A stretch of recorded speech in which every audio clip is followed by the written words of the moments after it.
ये दोपहर का समय था। कॉलेज की छुट्टी हो चुकी थी। 12वीं कक्षा का छात्र आदित्य सिंह अपने दोस्तों के साथ साइकिल पर घर जा रहा था।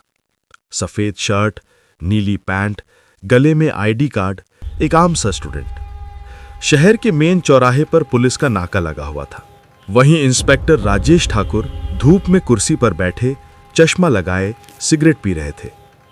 सड़क के किनारे कुछ गाड़ियां रुकी थीं और 2 सिपाही चालान काट रहे थे। आदित्य ने साइकिल धीमी ही की थी कि एक सिपाही दौड़ता हुआ आया। अरे लड़के, रुक, हेलमेट कहाँ है? आदित्य हैरान होकर बोला, सर मैं तो साइकिल चला रहा हूं। सिपाही भड़क गया, ज्यादा अक्ल मत झाड़, कॉलेज का बहाना बनाकर घूमने निकल आते हो, चुपचाप खड़ा रहे। इतने में इंस्पेक्टर राजेश ने पूछा, क्या हुआ, कौन है ये? सिपाही तंज भरे अंदाज में बोला, सर बड़ा होशियार लड़का है, कहता है साइकिल पर हेलमेट क्यों पहनूं? राजेश आगे बढ़ा, आदित्य के कंधे पर जोर से हाथ मारा।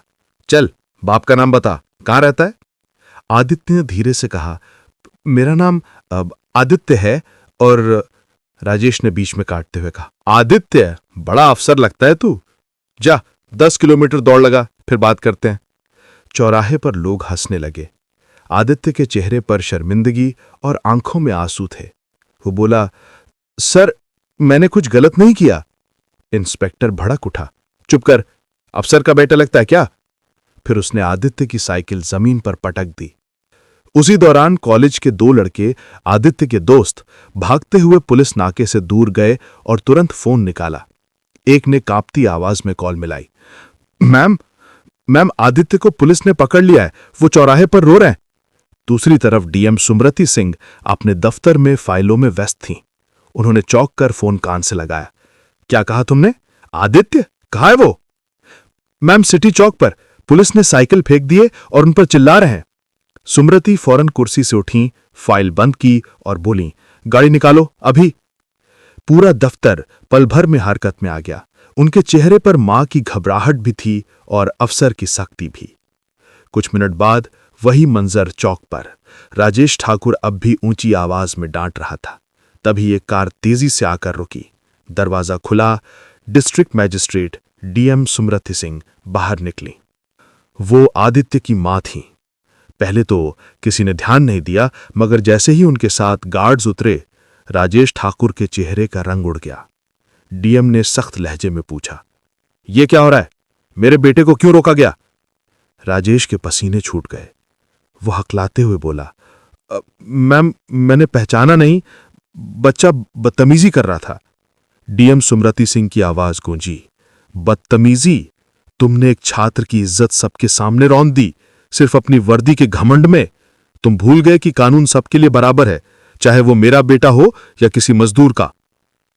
चौराहे पर सन्नाटा छा गया। डीएम ने फोन उठाया और आदेश दिया, इंस्पेक्टर राजेश ठाकुर को तुरंत निलंबित किया जाए। फिर उन्होंने आदित्य के कंधे पर हाथ रखा और नरमी से कहा, बेटा आज तुम्हें भी सबक मिला और इन्हें भी। कानून किसी नाम से नहीं, कर्म से पहचाना जाता है। उसी शाम यह खबर हर न्यूज चैनल पर चल रही थी। डीएम सुमृति सिंह ने अपने ही बेटे पर जुल्म करने वाले इंस्पेक्टर को निलंबित किया। शहर में लोग कहने लगे, अगर हर अफसर अपने रिश्ते से नहीं बल्कि अपने फर्ज से पहचाना जाए तो ये देश सच में बदल जाएगा।